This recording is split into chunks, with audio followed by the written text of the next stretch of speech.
بسم اللہ الرحمن الرحیم۔ السلام علیکم ورحمۃ اللہ وبرکاتہ۔ ہم سب جانتے ہیں کہ اس دنیا میں مرد اور عورت کی جنس کے علاوہ ایک تیسری جنس بھی پائی جاتی ہے، جیسے اردو میں خواجہ اسرار کہا جاتا ہے۔ اب سوال یہ پیدا ہوتا ہے کہ اللہ پاک نے قرآن کریم میں اشرف المخلوقات میں شامل اس تیسری جنس کو کیوں مخاطب نہ کیا؟ شادی شدہ جوڑے کون سی ایسی غلطیاں کرتے ہیں کہ ان کے ہاں خواجہ اسرار پیدا ہو جاتے ہیں؟ کیا خواجہ اسرار سے اسلام میں شادی کی اجازت دی گئی ہے؟ آئیے چلتے ہیں پہلے سوال کے جواب کی طرف۔ بے شک اللہ پاک ہی ساری کائنات کا خالق مالک ہے، پھر ایسے کیسے ہو سکتا ہے کہ وہ اپنی مخلوق میں اس تیسری جنس کا ذکر نظر انداز کر دے؟ یہ محض ایک غلط فہمی ہے جو کہ مذہب اور معاشرتی نے ہمارے اندر پیدا کی ہوئی ہے۔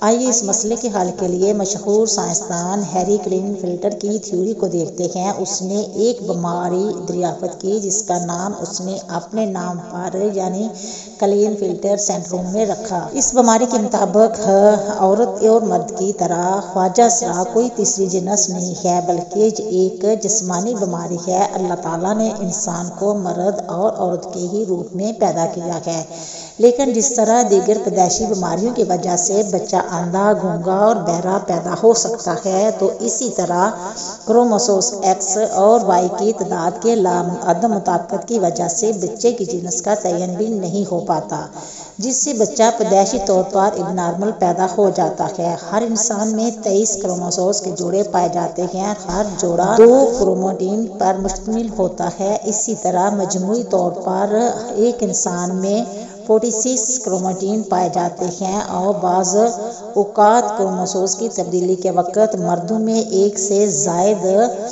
کروموٹین ایکس پیدا ہوتے ہیں۔ اس طرح مردوں میں 46 کی بجائے 47 کروموٹین بن جاتے ہیں۔ سائنسدانوں کے مطابق ہر 500 میں سے ایک مرد 47واں کروموٹین پیدا کرتا ہے، اور بچے کی پیدائش کے وقت اگر یہی 47واں کروموٹین کو کے باپ کی طرف سے ایکس ایکس یا ایکس وائی کی شکل میں ماں کے کروموٹین ایکس سے جوڑا بنا لے تو بچہ پیدائشی طور پر ٹرانسجینڈر پیدا ہوتا ہے۔ یہاں یہ بات واضح کر دیں کہ ماں کی طرف سے ہر صورت میں ایک ہی کروموٹین ایکس آتا ہے، جبکہ باپ کی طرف سے ایکس اور وائی دونوں میں سے کسی ایک نے آنا ہوتا ہے۔ لیکن اگر بدقسمتی سے باپ کی طرف سے ماں کو دونوں ایکس اور وائی کو مٹین مل جائے تو پھر وہ ماں کے ایس کے ساتھ مل کر ایک ایسا بچہ پیدا کرتے ہیں جس کی ساری زندگی سزا بچے اور ماں کو دی جاتی ہے، جبکہ یہ تحفہ تو باپ کا ہوتا ہے۔ حضرت ابن عباس نے فرمایا کہ ہجڑے جنات کی اولاد ہے۔ کسی نے حضرت ابن عباس سے دریافت کیا کہ یہ کیسے ہو سکتا ہے، تو آپ نے فرمایا کہ اللہ اور اس کے رسول نے آدمی کو حالت حیض سے بیوی سے معاشرت سے منع کیا۔ جب آدمی حالت حیض میں بیوی کے پاس آتا ہے تو شیطان عورتوں کی طرف آدمی سے پہلے پہنچ جاتا ہے۔ اس لیے ہمارے پیارے نبی کریم صلی اللہ علیہ وسلم نے فرمایا کہ جب تم میں سے کوئی اپنی بیوی کے پاس جائے تو دعا پڑھ لیا کرو، اور وہ دعا ہے کہ اللہ پاک کے نام کی مدد سے اللہ ہمیں شیطان سے محفوظ رکھ اور ہماری اولاد کو بھی شیطان سے محفوظ رکھ۔ تو اس طرح شیطان انسان کو کوئی نقصان نہیں کر سکتا۔ قرآن کریم کی سورہ شعراء میں اللہ نے اپنی حکمیت بیان کرتے ہوئے ارشاد ہے کہ بے شک اللہ آسمان اور زمین کی حکومت اللہ ہی کے لیے ہے، وہ جو چاہتا ہے کرتا ہے، جس سے چاہتا ہے بیٹا عطا کرتا ہے، جسے چاہتا ہے بیٹا ملا جلا عطا کرتا ہے، اور جس سے چاہتا ہے بے اولاد رکھتا ہے، وہ تو جاننے والا اور قدرت والا ہے۔ ہمارا یہ ایمان ہے کہ اللہ ہر چیز کا مالک ہے اور جو چاہتا ہے کرتا ہے، کسی پر ظلم نہیں کرتا۔ اب تیسرے سوال کا جواب دیتے ہیں کہ ہجڑے سے شادی کی جا سکتی ہے یا نہیں۔ بات یہ ہے کہ ہجڑے کوئی الگ مخلوق نہیں ہے، بلکہ وہ بھی انسان ہی ہے۔ حلقی اوصاف کے اعتبار سے ان میں سے بعض مردانہ اوصاف سے محروم ہوتے ہیں اور بعض زنانہ اوصاف سے۔ یہ انسان کی تخلیق کے وہ عیب ہیں جو اللہ نے ان میں ایسے ہی رکھے ہیں جیسے ہم بعض لوگوں کو انسانی اعضاء سے معذور پاتے ہیں۔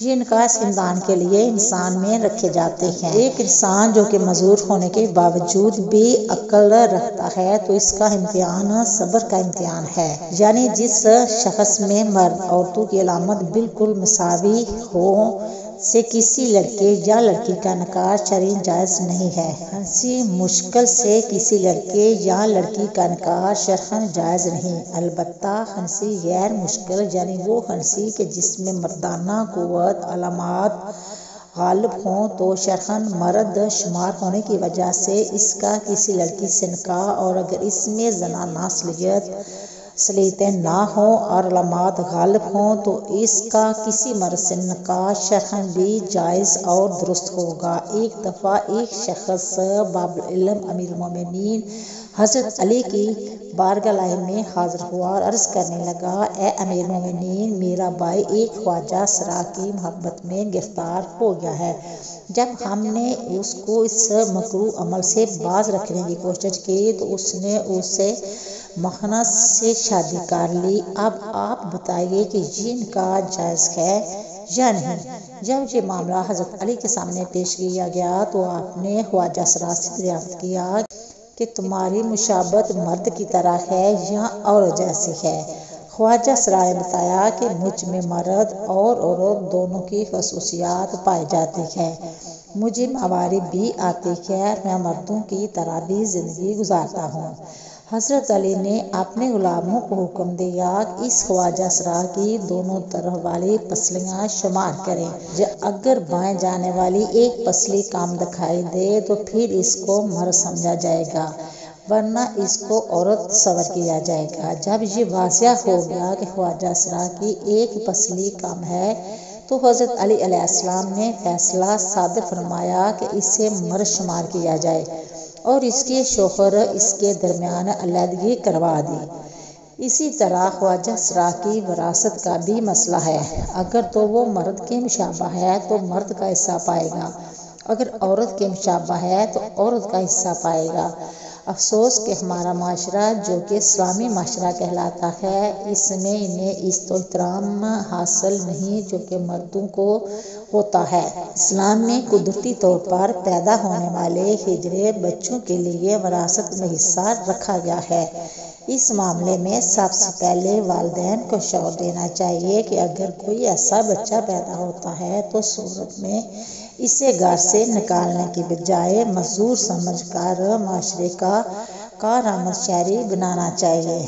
اس سلسلے میں دوسری اور بڑی ذمہ داری حکومت وقت پر عائد ہوتی ہے کہ ان پر جو کام کاج کے دروازے بند ہوتے ہیں جن کی وجہ سے یہ سڑکوں پر بھیک مانگنے تک مجبور ہو جاتے ہیں وہ ختم کیے جائیں۔